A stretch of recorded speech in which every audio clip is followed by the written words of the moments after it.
Hello ನನ್ನ ಕುಟುಂಬದವರೇ, ಹೇಗಿದ್ರೆಲ್ಲರೂ? ಇವತ್ತು ನಾನು ನಿಮ್ಮ ಜೊತೆ ಸೂಪರ್ ಅದೊಂದು ಬ್ರೇಕ್ಫಾಸ್ಟ್ ರೆಸಿಪಿ ಶೇರ್ ಮಾಡ್ತಾ ಇದ್ದೀನಿ. ಜಸ್ಟ್ ನೀವು ಇದನ್ನು ಟೇಸ್ಟ್ ಮಾಡಿ ನೋಡಿ ಎಷ್ಟೊಂದು ಯಮ್ಮಿಯಾಗಿ ಬರುತ್ತೆ ಅಂತ ಹೇಳಿ. ಓಕೆ, ಇದಕ್ಕೆ ಬೇಕು 1 ಕಪ್ಪಷ್ಟು ರವೆ. ನಾನಿಲ್ಲಿ ಸ್ವಲ್ಪ ಮಾಡ್ತಾಯಿದ್ದೀನಿ. ಒಂದು 5ರಿಂದ 6 ದೋಸೆ ಆಗುವಷ್ಟು, ಹಾಗೂ 3/4 ಕಪ್ಪಷ್ಟು ಅವಲಕ್ಕಿ, 2 ಟೇಬಲ್ ಸ್ಪೂನಷ್ಟು, 1/4 ಕಪ್ಪಷ್ಟು ಮೊಸರು, ಆಮೇಲೆ ಮೆಂತ್ಯ ಪೌಡರ್ ಹಾಕಿದ್ದೀನಿ. ಆಮೇಲೆ ಮೆಂತ್ಯ ಪೌಡರ್ ನಿಮ್ಮ ಹತ್ರ ಇಲ್ಲದಿದ್ದರೆ ನೀವು 1/4 ಸ್ಪೂನಷ್ಟು ಮೆಂತ್ಯ ನೆನೆ ಹಾಕಿ ಕೂಡ ಇದಕ್ಕೆ ಹಾಕ್ಬೋದು. ಹಾಗೂ 1/4 ಸ್ಪೂನಷ್ಟು ಜೀರಿಗೆ, ಇಷ್ಟನ್ನು ಗ್ರೈಂಡ್ ಮಾಡಿದ್ದೀನಿ, ನೈಸಾಗಿ ಗ್ರೈಂಡ್ ಮಾಡಿದ್ದೀನಿ. ಹಾಗೂ ಒಂದು ಬೌಲಿಗೆ ಇವಾಗ ಇದನ್ನು ಹಾಕ್ತಾಯಿದ್ದೀನಿ. ಬೇಕಾಗುವಷ್ಟು ನೀರು ಆಮೇಲೆ ಸೇರಿಸೋಣ. ರುಚಿಗೆ ತಕ್ಕಷ್ಟು ಉಪ್ಪನ್ನು ಹಾಕಿದ್ದೀನಿ.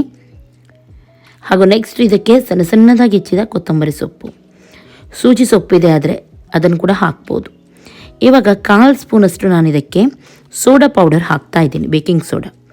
ಚೆನ್ನಾಗಿ ಇದನ್ನು ಮಿಕ್ಸ್ ಮಾಡೋಣ. ನೋಡಿ, ಇಷ್ಟು ದಪ್ಪ ಇದ್ದರೆ ಸಾಕು. ಒಮ್ಮೆಲೆ ತುಂಬ ದಪ್ಪ ಅಂತ ಎನಿಸಿದರೆ ಸ್ವಲ್ಪ ನೀರನ್ನು ನೀವು ಆ್ಯಡ್ ಮಾಡಬೇಕು. ನೋಡಿ, ದೋಸೆ ಹಿಟ್ಟು ಯಾವ ರೀತಿ ಇರುತ್ತೆ ಆ ಹದಕ್ಕಿದ್ರೆ ಸಾಕು. ಇದನ್ನೊಂದು 5 ನಿಮಿಷ ಹಾಗೆಯೇ ಮುಚ್ಚಿಡೋಣ. ಅಷ್ಟು ತನಕ ಇದಕ್ಕೆ ಚಟ್ನಿಯನ್ನು ರೆಡಿ ಮಾಡೋಣ. ಸಿಂಪಲ್ ಚಟ್ನಿ, ಕರಿಬೇವು ಸೊಪ್ಪು, ಸ್ವಲ್ಪ ಸಣ್ಣ ತುಂಡು ಶುಂಠಿ, ಉಪ್ಪು, ಹುಳಿ, ಕೊತ್ತಂಬರಿ ಸೊಪ್ಪು, 2 ಮೆಣಸಿನ್ಕಾಯಿ ಹಾಗೂ ಸ್ವಲ್ಪ ನಾನು ತೆಂಗಿನಕಾಯಿ ತೊಗೊಂಡಿದ್ದೀನಿ. ಇದನ್ನು ಮಿಕ್ಸಿ ಜಾರಿಗೆ ಹಾಕಿ ಗ್ರೈಂಡ್ ಮಾಡೋಣ. ಇದಕ್ಕೆ ಯಾವುದೇ ಒಗ್ಗರಣೆ ಎಲ್ಲ ನಾನು ಕೊಡ್ತಾ ಇಲ್ಲ.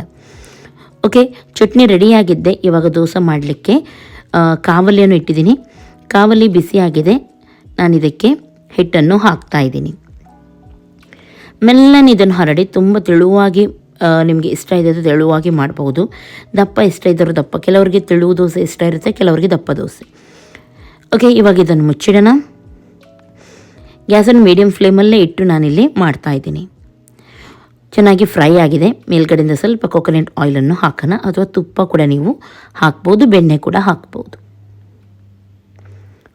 ಓಕೆ, ಒಂದು ಸೈಡ್ ಫ್ರೈ ಆಗಿದೆ. ಮೆಲ್ಲನೆ ತೆಗೆದು ಇದನ್ನು ಟರ್ನ್ ಮಾಡಿ ಇನ್ನೊಂದು ಸೈಡ್ಗೆ ಫ್ರೈ ಮಾಡೋಣ. ಇನ್ನೊಂದು ಸೈಡ್ ಕೂಡ ನಿಮಗೆ ಕೆಲವರಿಗೆ ಕಡಕ್ ಇಷ್ಟ ಇರುತ್ತೆ, ಕೆಲವರಿಗೆ ಸ್ವಲ್ಪ ಫ್ರೈ ಆದರೆ ಇಷ್ಟ ಇರುತ್ತೆ. ಆ ರೀತಿ ನೀವು ಮಾಡ್ಬೋದು. ಕಡಕ್ ಇಷ್ಟ ಇದ್ದವರು ಸ್ವಲ್ಪ ಹೊತ್ತು ಜಾಸ್ತಿ ಇಟ್ಟರೆ ಚೆನ್ನಾಗಿ ಫ್ರೈ ಆಗುತ್ತೆ. ನಾನಿಲ್ಲಿ ಸ್ವಲ್ಪ ಕಡಕ್ ಮಾಡ್ತಾಯಿದ್ದೀನಿ. ನೋಡಿ, ಈ ರೀತಿ ಕೆಂಪಾಗಿ ಫ್ರೈ ಆದರೆ ಚೆನ್ನಾಗಾಗುತ್ತೆ. ಎಷ್ಟು ಚೆನ್ನಾಗಿ ಬಂದಿದೆ ನೋಡಿ. ಇದು ನೋಡ್ತಾ ಇದ್ದೀರಲ್ಲ, ತುಂಬ ಟೇಸ್ಟಿಯಾಗಿ ಬರುತ್ತೆ. ಇದೇ ರೀತಿ ಎಲ್ಲವನ್ನು ಕೂಡ ಇವಾಗ ಮಾಡೋಣ. ನೋಡಿ, ನಿಮಗೆ ಎಷ್ಟು ತೆಳು ಬೇಕು ಅಷ್ಟು ತೆಳು ಕೂಡ ನೀವು ಇದನ್ನು ಮಾಡ್ಬೋದು. ನಾನಿಲ್ಲಿ ಸ್ವಲ್ಪ ದಪ್ಪ ದೋಸೆನೇ ಇಡ್ತಾಯಿದ್ದೀನಿ. ನೋಡಿದ್ರಲ್ಲ, ಇದೇ ರೀತಿ ಮಾಡಿದರೆ ಆಯಿತು. ಎಷ್ಟು ಸಿಂಪಲಾದ ರೆಸಿಪಿ, ತುಂಬ ಟೇಸ್ಟಿಯಾಗಿ ಬರುತ್ತೆ. ಜಸ್ಟ್ ನೀವು ಟ್ರೈ ಮಾಡಿ ಕಮೆಂಟ್ ಮಾಡಿ ಹೇಳಿ ಯಾವ ರೀತಿ ಆಗಿತ್ತಂತ ಹೇಳಿ. ಸಾಫ್ಟಾಗಿರುತ್ತೆ. ಇವತ್ತಿನ ಈ ರೆಸಿಪಿ ಇಷ್ಟ ಆಗಿರ್ಬೋದು ಅಂತ ಎನಿಸ್ತೀನಿ. ಇಷ್ಟ ಆಯ್ತಂತಾದರೆ ಒಂದು ಲೈಕ್ ಮಾಡಿ. ಸಿಂಪಲ್ ಚಟ್ನಿಯೊಂದಿಗೆ ಈ ದೋಸೆ ಉಂಟಲ್ಲ, ಸೂಪರ್ ಆಗುತ್ತೆ. ನೋಡಿ, ಎಷ್ಟು ಚೆನ್ನಾಗಿ ಬಂದಿದೆ ಅಲ್ವಾ? ಇವಾಗ ನಾನು ಕಟ್ ಮಾಡಿ ಕೂಡ ತೋರಿಸ್ತೀನಿ. ನೋಡಿ, ಎಷ್ಟೊಂದು ಸಾಫ್ಟ್ ಇದು, ಬಿಸಿ ಇದೆ. ನೋಡಿ ಯಾವ ರೀತಿ ಕಟ್ ಆಗ್ತಾ ಉಂಟು. ಚೂರು ಕೂಡ ರಬ್ಬರ್ ರೀತಿಯೆಲ್ಲ ಏನು ಬರ್ತಾ ಇಲ್ಲ, ಸಾಫ್ಟಾಗಿರುತ್ತೆ ಇದು. ಓಕೆ, ನೋಡಿ ಎಷ್ಟು ಈಸಿಯಾಗಿ ಇವಾಗ ಇದು ಕಟ್ ಆಗುತ್ತೆ, ನೋಡ್ಬೋದು ನೀವು. ನೋಡಿ, ಓಕೆ, ಇನ್ನು ನಾಳೆ ಸಿಗ್ತೀನಿ ಒಳ್ಳೆಯ ರೆಸಿಪಿಯೊಂದಿಗೆ. ಇದನ್ನು ಎಂಜಾಯ್ ಮಾಡಿ ನಿಮ್ಮ ಫ್ಯಾಮಿಲಿಯೊಂದಿಗೆ. ಎಲ್ಲರಿಗೂ ಟೇಕ್ ಕೇರ್. ಬಾಯ್ ಬಾಯ್.